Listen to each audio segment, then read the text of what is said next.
Hello, BookTube. So glad to be with you again. My name's Alan. Welcome to my channel, Big Hard Books and Classics.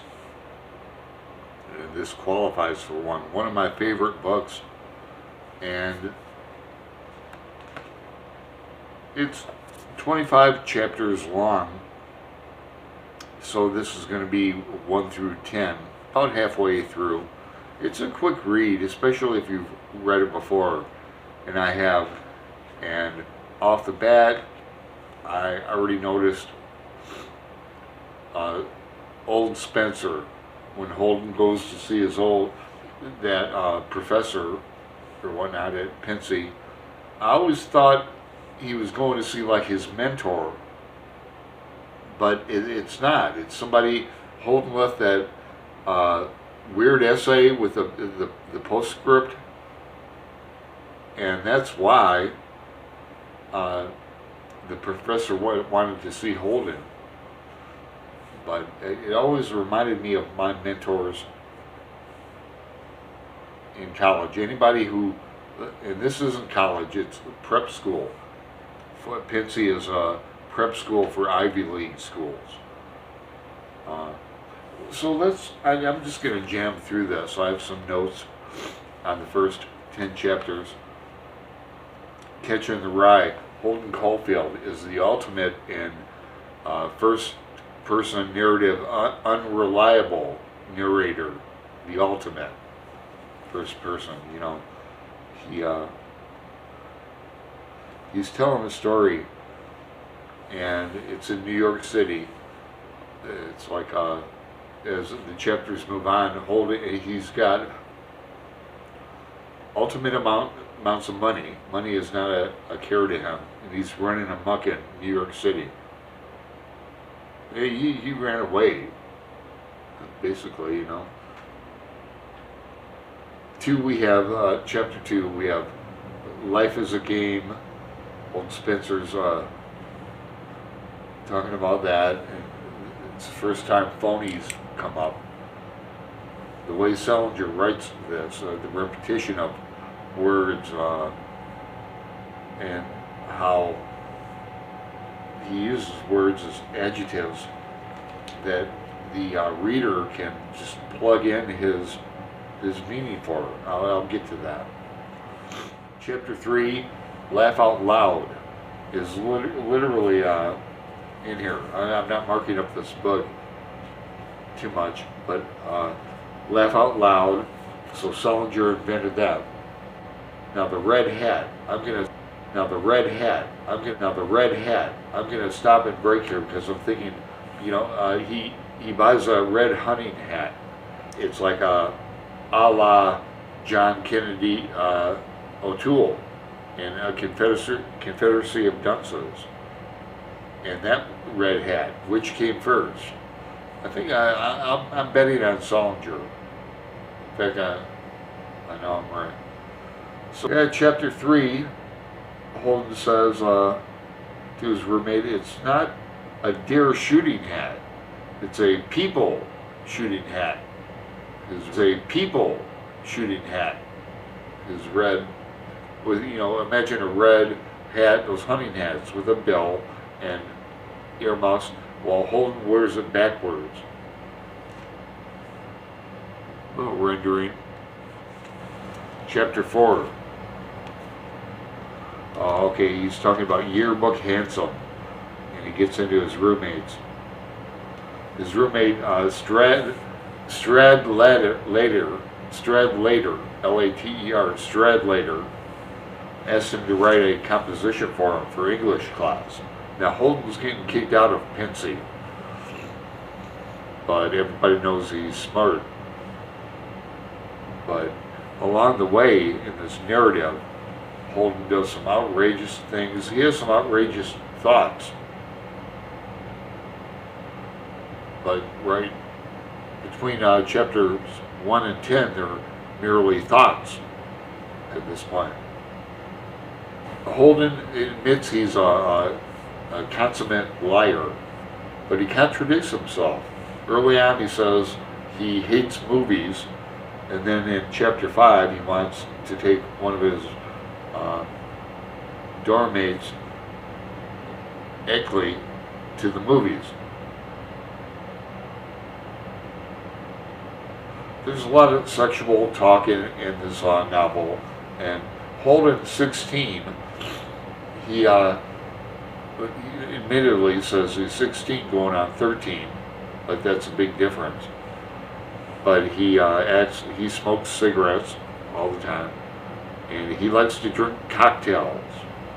He's in New York City, 16, in like the late 1950s. Total unreliable narrator. And the setting is, it's cold, it's snowing, it's winter in Penn City, New England. Chapter 6, Worry.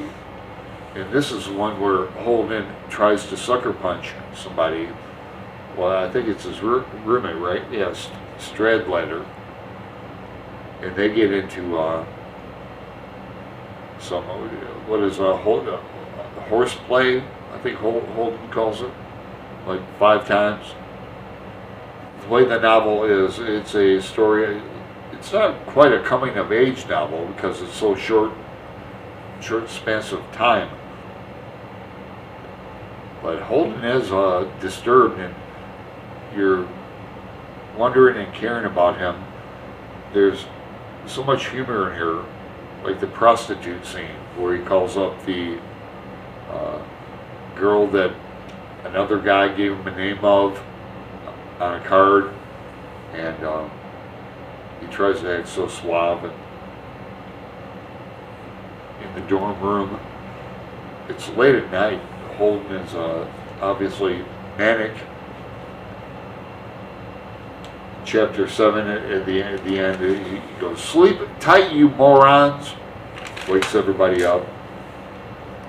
So 8, we have Holden on a train in NYC. He's reading magazine stories back in the day when J.D. Salinger would publish in The Atlantic, Harper's, Bazaar, Story magazine, Saturday Evening Post. Writers and artists could make a living. Holden talks about his gray hair. That's a nice little detail. So many little details in here. Salinger is such a great writer. Chapter 9, Penn Station. He's in a cab, and one of these remarks, Holden is coming unglued a wee bit, at least to the reader. You're thinking, why is he doing this? Holden asks the cab driver, where do you think the ducks go when the lagoon freezes over? Basically, where do the birds go in the winter? And the guy goes like, what, WTF? So we're getting to the meaning of the title. Where do the ducks go? Well, where does a body go? Where does a body go when another comes arising, coming through the rye, coming through the rye? He's in the hotel in New York City, and all these perverts, he's watching them through the window.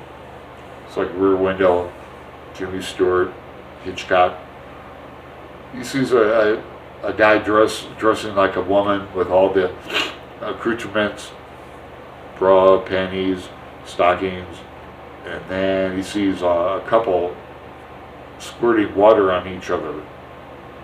Is it water, or is it highballs? Is it cocktails? Is it liquor? Is it beer? They're squirting water on each other's faces, and there's a whole dialogue about respect and loving them.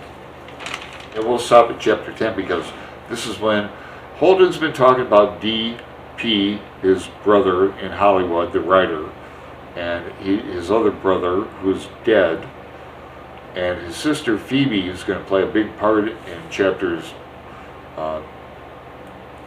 coming up. But Phoebe and Holden's lonely. He's running away, or he ran away, or he's telling the story from the past. from where he isn't now. That's a good way to phrase it. Holden Caulfield is telling the story of the past, but he's telling it in the present from where he is not now. The story, he's telling it from a place he is, but you don't know he's at.